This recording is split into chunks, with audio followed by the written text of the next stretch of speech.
Yasmad Tasmad Achari Uchate. He who does himself first and shows and leads by example is only an Acharya, none else. But when you think about Acharya, the first thing that comes to our mind is Adi Shankaracharya. Whatever he spoke, whatever he wrote, whatever he taught became the word of the day for all days to come also. So we have a great tradition called Sanatana Dharma. I'm sure my talk is going to be a little dry because it's based on the ancient texts and scriptures. But it cannot be otherwise, or else I'll have to add a lot of jokes to that. But that will dilute the importance and weight of what we are going to discuss today. Sanatana Dharma is all-inclusive culture. It is not Muslim, not Christian, not Hindu, not Buddhist. It is all-inclusive culture. Only in this culture can we produce acharyas of that grandeur and beauty and glory, like Amma or Adi Shankaracharya. Because you know what? Amma doesn't categorize people. Amma doesn't have any sort of caste, creed, religion-based ideologies. Her only ideology is living for others or compassionately considering others. Well, Amma was questioned by a group of media persons in the West and asked her, Amma, how do you define spirituality? I have read n number of books on spirituality, defining spirituality, viewing spirituality from different platforms. But Amma's answer was spontaneous. Amma said spirituality is compassionately considering others. Amma gives a very simple example of ourselves thumbing our eye, and then we do not punish our thumb for that. We forgive and forget and go forward. Such an attitude towards all happenings in life will lead us to the greatest blossoming called enlightenment. This is Amma's simple message, simple method of leading anybody. So when I speak to you today, I have certain things in my mind, because why this congregation or convocation is called for is to discuss certain ideas that can really make you established in the ancient wisdom of our land, our Rishi land, Rishi Republic of Bharat. Now, I have already shared you the idea of education in the last session. Let me just recollect and renew the idea. We have a system of cooperative education in India which deals with all aspects of education, like acquiring power, acquiring wealth, acquiring character. To put it in a nutshell, as Swami Vivekananda said, education is man-making. Man-making means just as you all had a little shyness to come forward and sit in the front row, it's a lack of understanding, proper understanding, because somebody beckons you to come and sit in the front row. You feel shy because you're still not an Indian. You are half Indian, half westernized.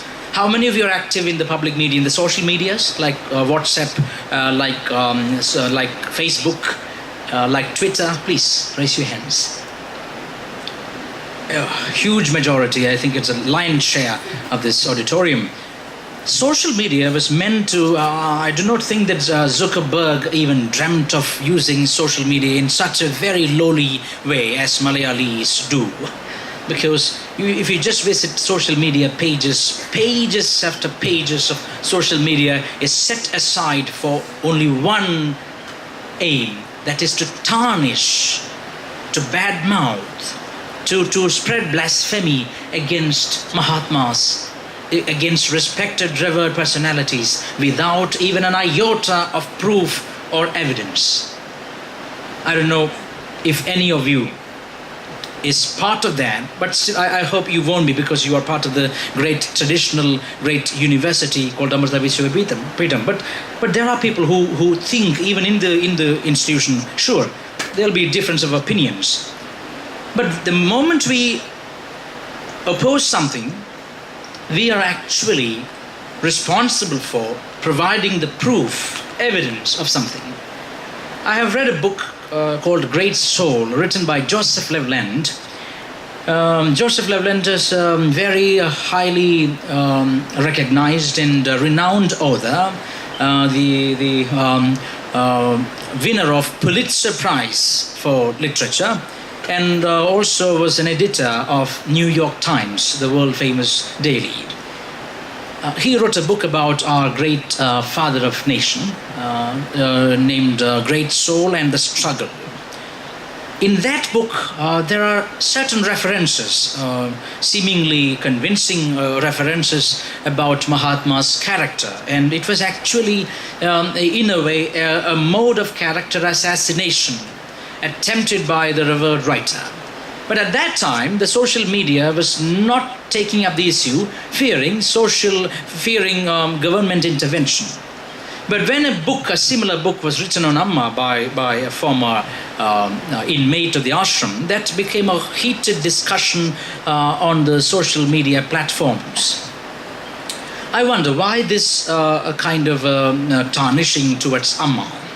Why is Amma always targeted? Why is Amma's ashram always given a black mark by certain forces? I always wonder why this is being done.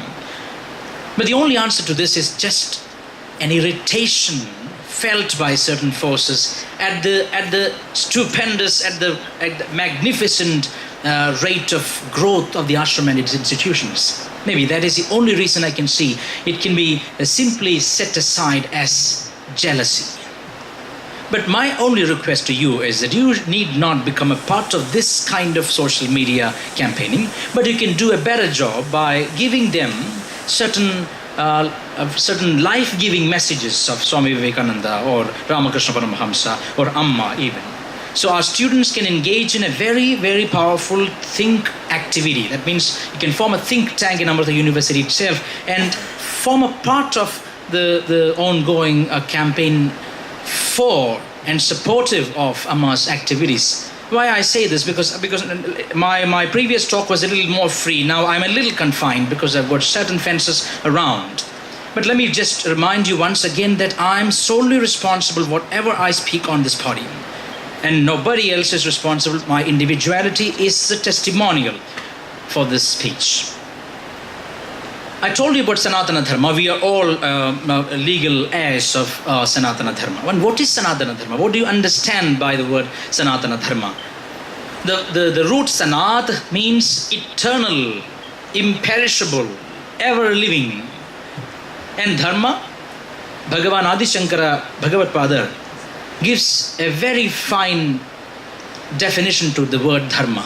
Dharma doesn't mean function or righteousness. Dharma means Jagatah sthiti karanam praninam sakshad abhyudaya nishrayasa hetuhu yah sa dharma.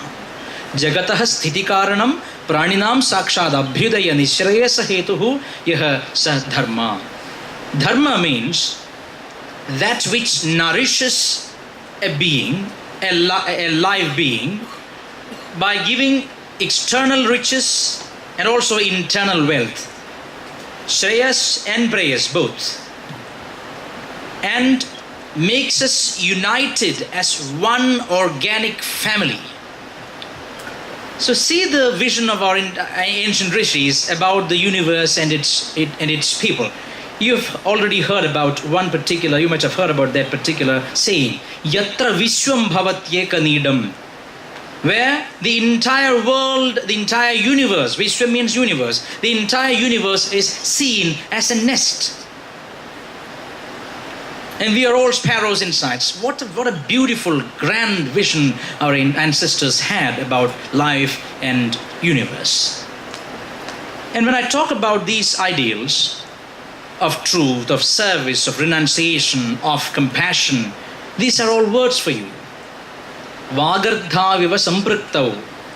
Kalidasa says, the word and its meaning cannot be separated. Suppose I say dog, the moment I say dog, the word itself brings an image to your mind, doesn't it? It brings an image to your mind and makes you think about that thing, because the meaning is actually one with the word.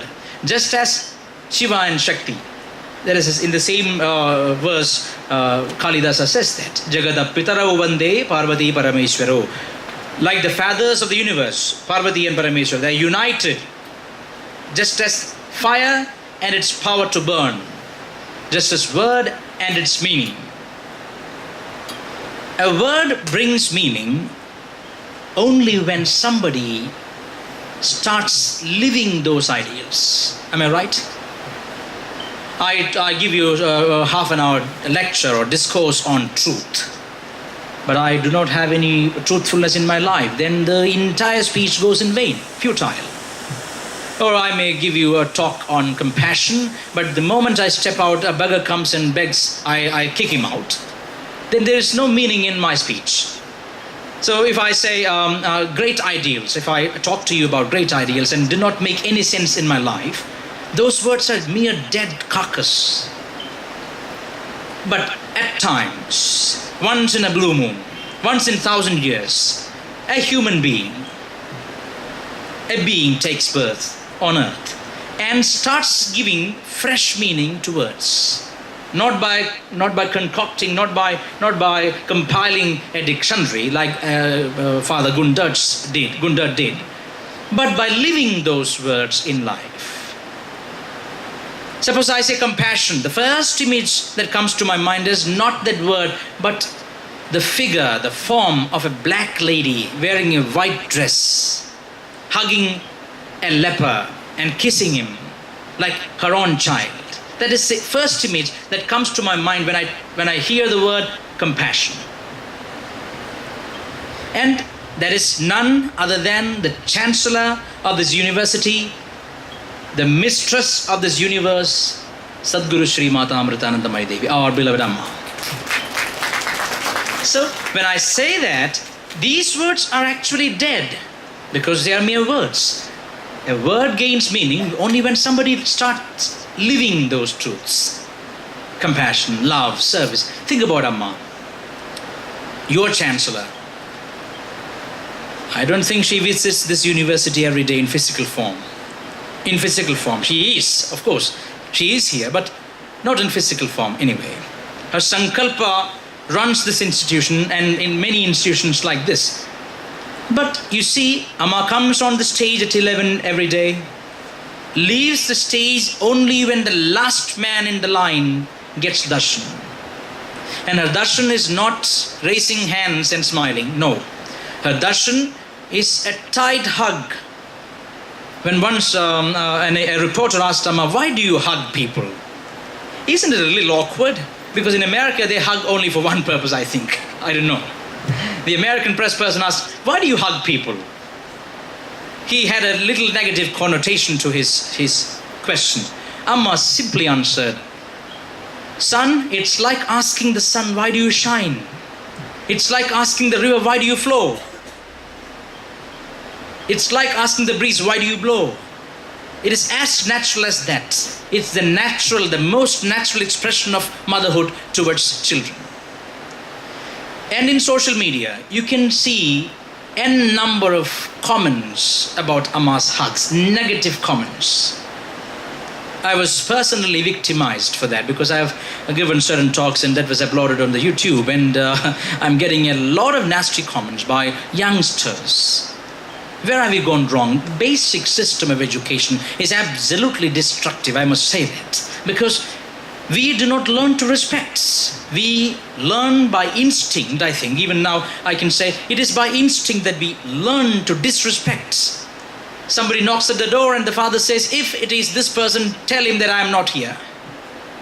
It is a lie. A child is brought up in such a way that to cook up lies and say it bluntly without feeling any bit of compunction. So this is the system. At home we are taught to lie. In the society we are taught to lie. And what is our ideology of life? The fittest only survive. The survival of the fittest. To be fittest, you fight and eat. Dog eating dog. The society has become a quagmire. The society has become a war front. And at this time, it is not a wonder that we cannot fully understand Amma, because Amma is a stranger for us, because we are all liars, black people, mentally black people. Why? We cannot even understand the simple gesture of a hug. In America, it actually happened in New York, I think. If I'm wrong, please correct me. One person, seeing Amma's hugging tours, he thought of giving free hugs to people. He even advertised the same on the newspaper and said, free hugs for everyone at this juncture, this avenue, everyone can come. He invited everyone. And nobody turned up. And then what he did, he started catching people, inviting and hugging. And then there were at least 36 cases, criminal offenses against him within one day. Think about his plight. So this hug is separate, different. It is not earthly. It is, I do not use the word heaven because I do not believe in a heaven. It is your freedom to believe in a heaven, but I do not believe in a heaven or hell because I feel that Amma says hell and heaven are mental conceptions, concepts of the mind. If you are thinking ill of somebody, if you are thinking ill of a great master, you are in hell. You are creating hell for not only you, but to the entire society. If you are doing some compassionate activities, if you are serving a poor man, you are creating heaven for you and him. It is as simple as that. Amma puts it in a very simple way.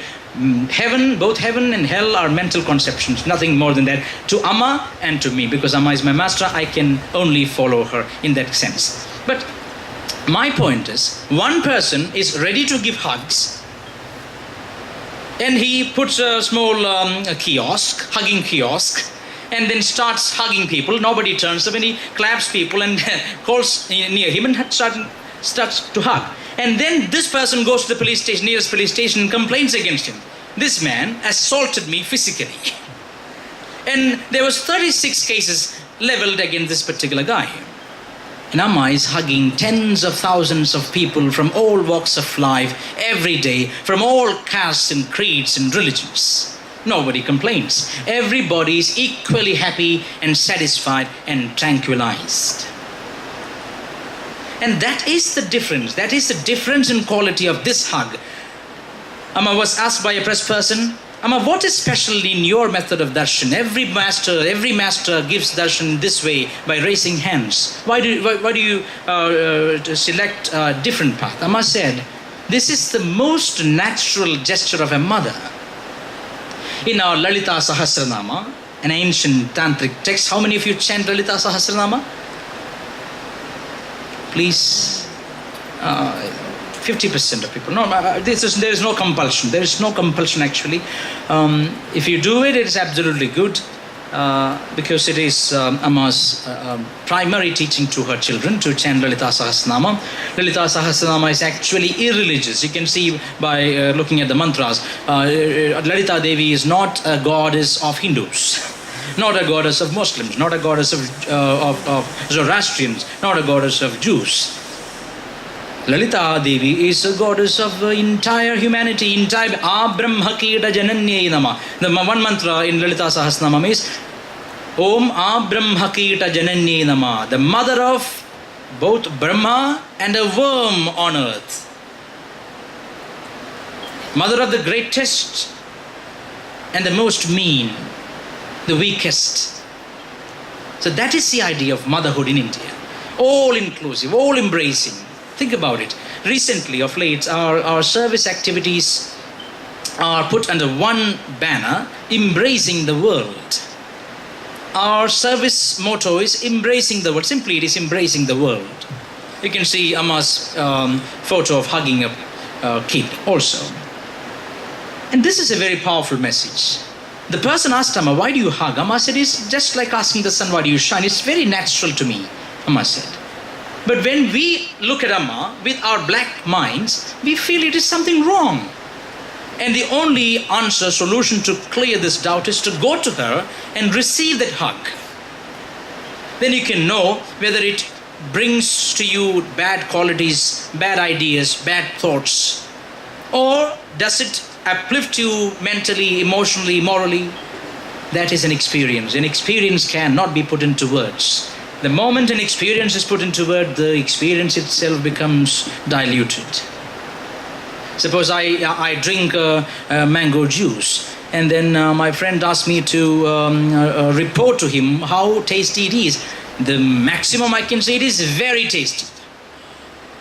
If you question me again, I'll say it's very, very tasty, extremely tasty. The third time you ask, you slap him, because it's not possible to verbalize certain experiences in life.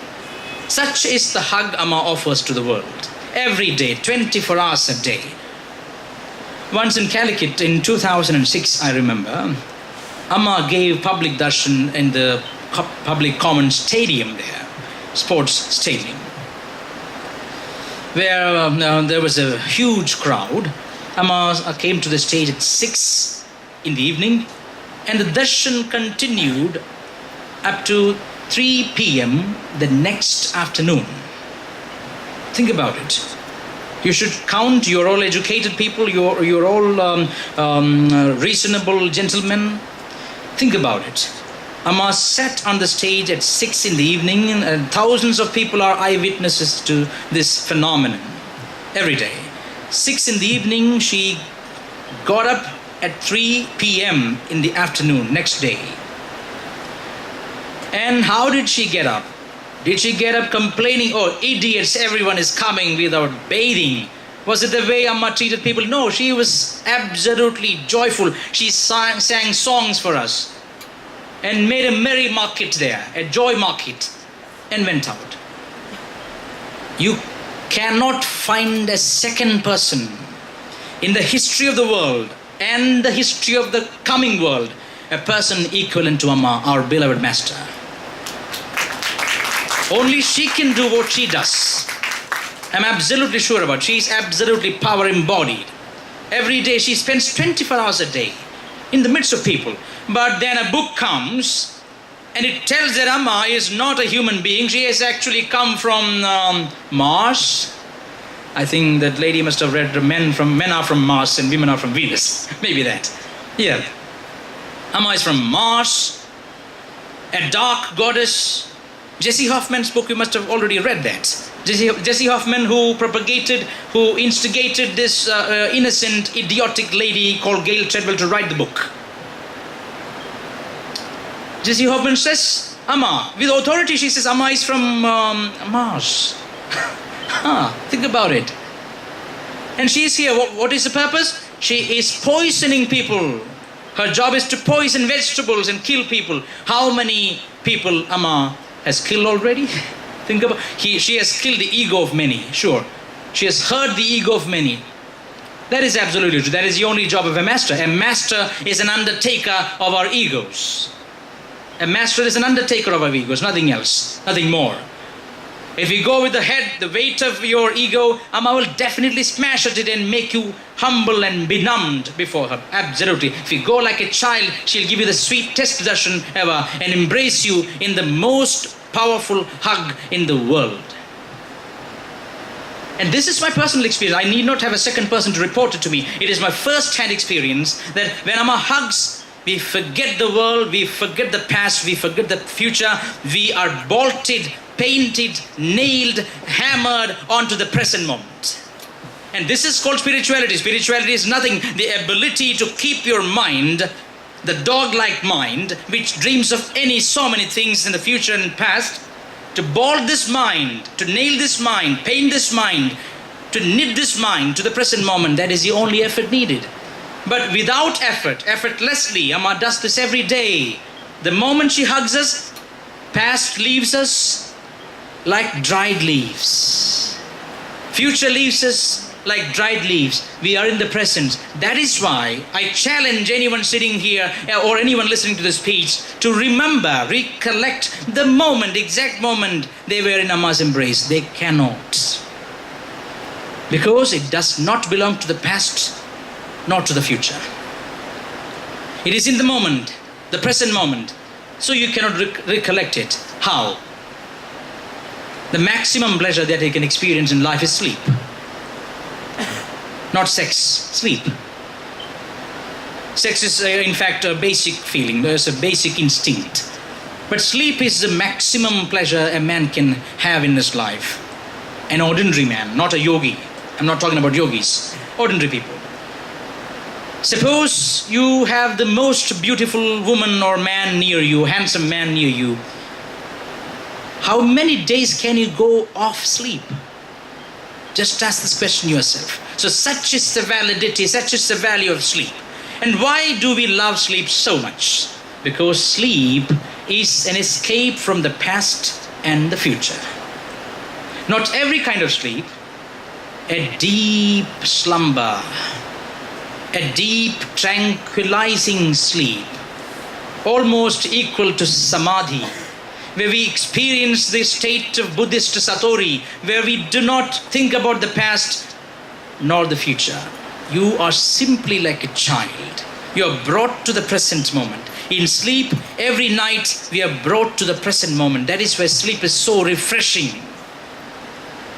But in the world there are people, millions of people. In America you can see there are mushroom growth of psychiatrists everywhere. Psychiatrists. Why? People are leading a sleepless life. Even after working for 18 hours a day, they cannot even manage to sleep 6 hours. Their thoughts attack them. You know, in the 80s and 90s, it was heart attack which was the biggest problem. Now it is thought attack. We're attacked by thoughts of the past and future. We plan for the future. Nothing goes right. Everything is at 6s and 7s. We are simply toppled, tantamounted. So the only way out is to get a good sleep. For even that simple thing, the humanity is having a lot of trouble. That is why the mushroom growth of psychiatrists. But when all these psychiatrists join together, what do they give as a remedy to these people who lead sleepless night? They give tranquilizers, the tablets. After taking one dose, you get a good night's sleep. Second day, you'll have to double the dose. Third day, triple. And it goes on endlessly, and your entire capacity as a human being derides every day. You are just another living carcass. After 18 days or 19 days of taking these tranquilizers, you become good for nothing, in fact. But when people, you just go and sit near Amma, you need not even go to Amma's darshan, just sit near her and watch people coming to Amma.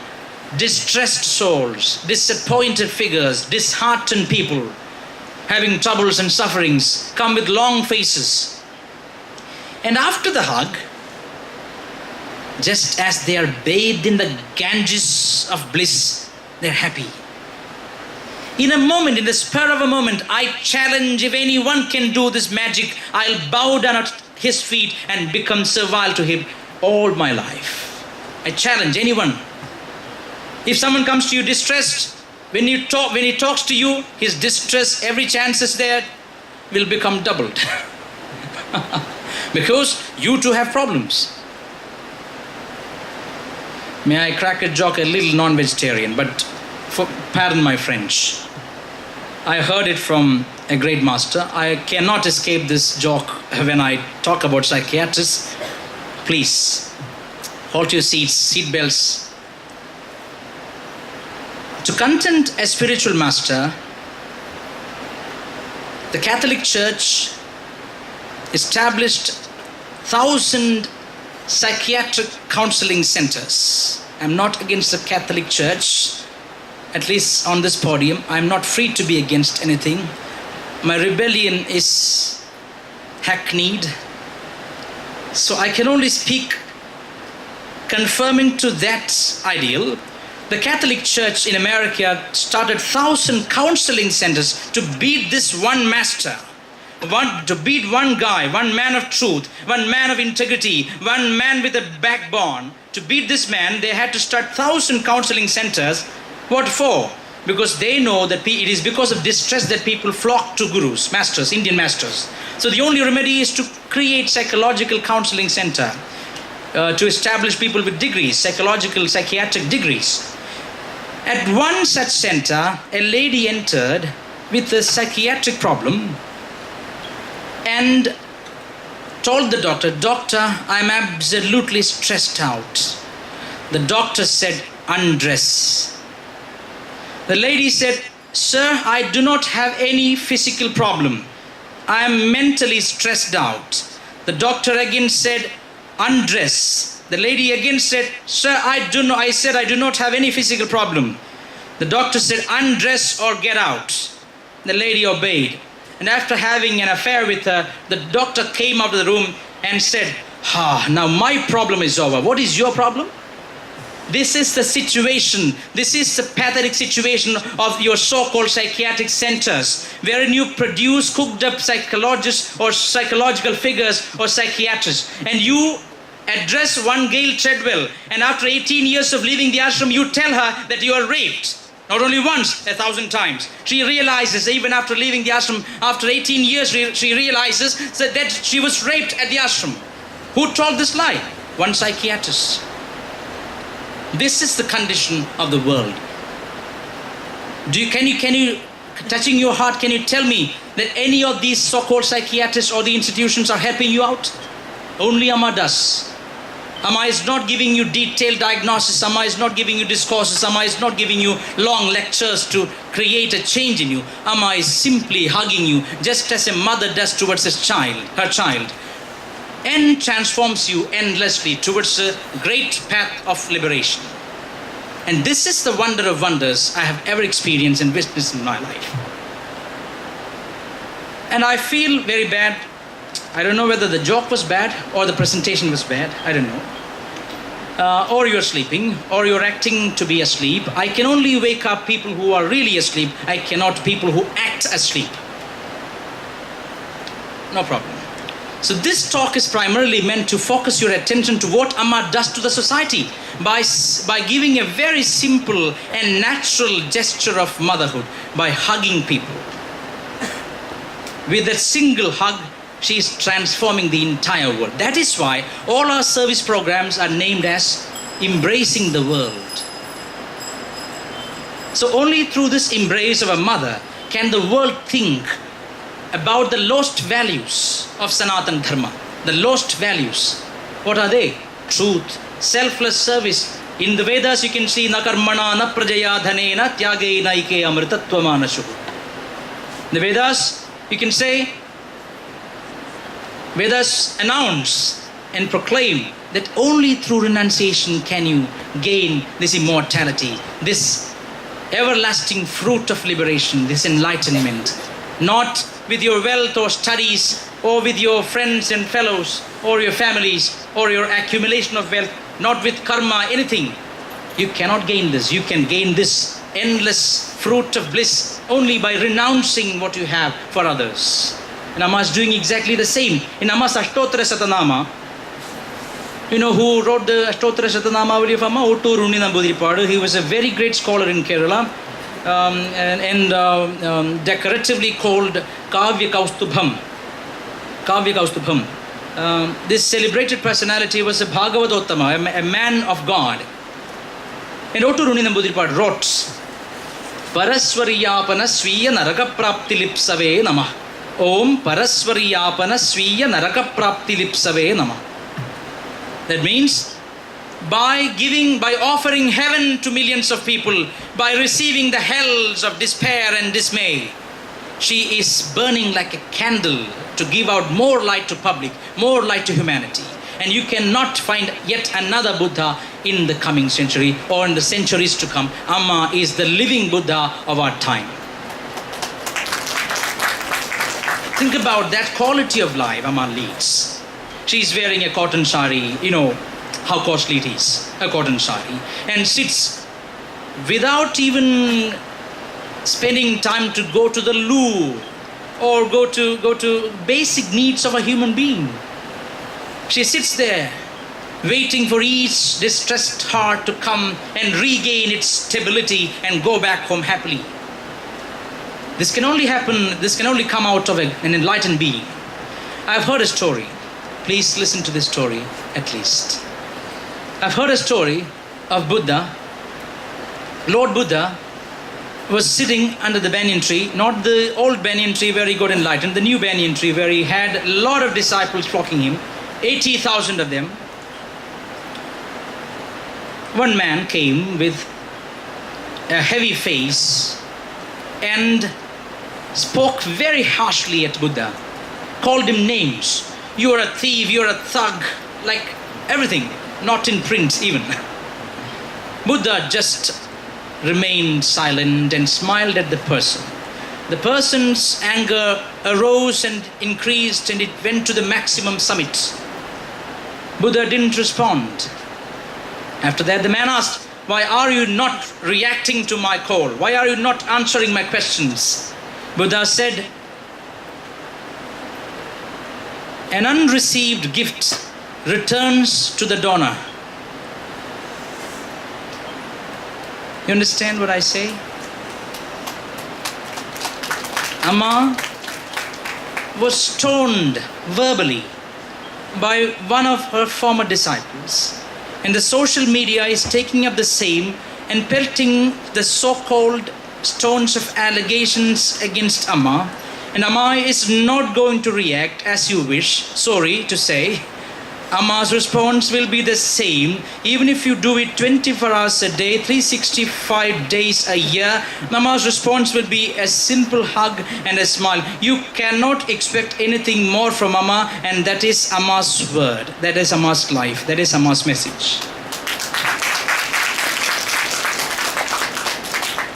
You're trying to tantamount the ashram system. You're trying to black or tarnish or blacken Amma's ashram and our service activities. You're forgetting to comment good about this good activities of Amma's ashram. The Vidyamritam scholarship, or the housing project, or the widow scholarship, or the widow pension, or the old age pension. You are failing. You're failing. The Indian media is failing to report all these good facts about the ashram. And the so-called social publishers. What is the benefit of a social media? You are the printer, you are the publisher, you are the crusader, you are the Christ, you are the Judas. That is the freedom of speech that we want. And do not call it freedom of speech. It is absolutely illicit activity, unlawful activity, tarnishing somebody even without basic facts. I would say, if you have facts, of course you have to be ready and rebellion. You have to have the rebellion to fight against any abnormalities of the society. There is nothing wrong in it. But to speak against a grand, great personality like Amma, I would correct it like this: a grand, great impersonality called Amma, because Amma is not a personality.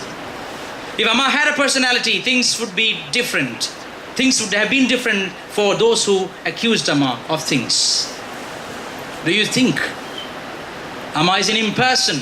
Amma doesn't represent any faith. Amma doesn't represent any religion, any creed, any caste. And there were comments about Amma relating her to her caste. Think about the plight of Indian culture. Where are we now? Where are the youth now? Think about it. In India, Vyasa belongs to the same caste where Amma took her avatar. Think about that glory. And there are people who even relate that to Amma's life, and they tell Amma to go back and do the business, selling fish on the streets. There were pictures relating to that. I was so sad to see those pictures. And young minds, young people belonging to different youth organizations in India are posting these nasty posts on YouTube, on Facebook and Twitter. Think about it. How are we using? I do not think that Zuckerberg will agree with these things. This is a sad demise of cultural values. The death of cultural values. A master does not represent any faith. A self-realized master like Amma does not represent any faith. She is absolutely for everyone to come and meet her. Even you just go to the ashram and see how happy Tumban is with Amma. Tumban is a dog, not a mere dog, but a very sensible, I would call him an enlightened dog, because at a time when a Swami Sandeepanandagiri fails to understand Amma's glory, a dog understands her. Think about the dog's glory. The dog is really an enlightened dog. Nothing short of it. That is the greatness.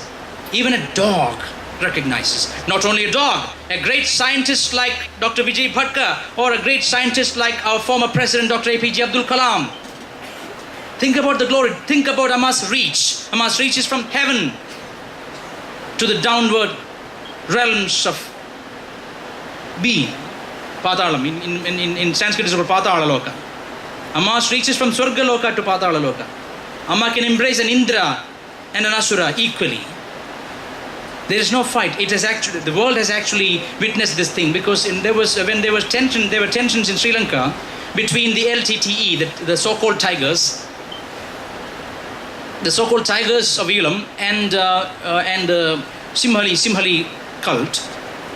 When Amma visited Sri Lanka, in the presence of Rajapakse, Amma gave darshan with one hand to one LTTE commandant, and with another hand she gave darshan to a Simhala. This is the powerful message of her hug. This hug is not a simple hug. This hug is a very powerful message to the world that motherhood only motherhood can change the world and put it back to values. And there were certain discussions about Amma's hug. Somebody said Amma is merely putting humanity into a very simple relationship of a mother and a child. It is not so. The most powerful Vedic mantra, the Gayatri mantra, Om Tat Saviturvarenyam Bhargo Devasya Dhimahi Dhiyo Yo Na Prachodayad. In that particular mantra, the Savita means